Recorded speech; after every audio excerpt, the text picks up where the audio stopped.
Ahoj a dobrý den, teď vám představím Jiřího Krkoše. To je jeden ze zákazníků, který už se o svoje data nebojí. Pane Krkoši, dobrý den. Dobrý den.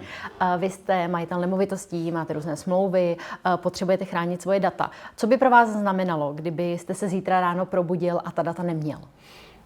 No, byla by to katastrofa, kterou jsem zaplapěl ještě nezažil a nechtěl bych si ji dožít.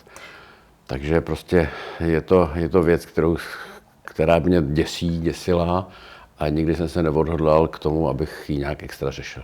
Měl jste předtím, než jste poznal bez útoku, nějakým způsobem data zálohovaná? No, měl i neměl.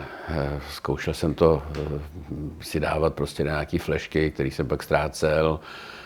Jinak na jednom počítači, kde mám excelovský soubory, tak ty jsem taky nějak takovým způsobem řešil.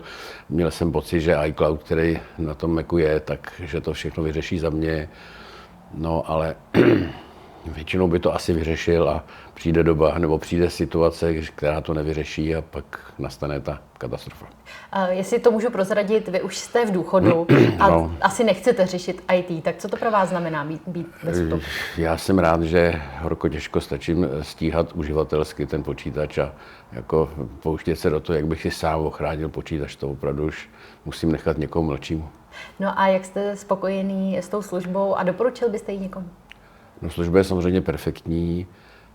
Mám pocit, že, a nejenom pocit, ale jistotu, že to všechno prostě proběhne dobře. V případě všech možných nástrah, který třeba i zvenčí hackři přijdou, jiné situace nastanou, že prostě všechny data najednou nejsou, tak si myslím, že bez útoku mě to dokáže zase zpátky obnovit. Pane Krkoši, já vám držím palce, hlavně ať na vás nikdo neútočí a ať je všechno v pořádku. Děkuju. Já také děkuju.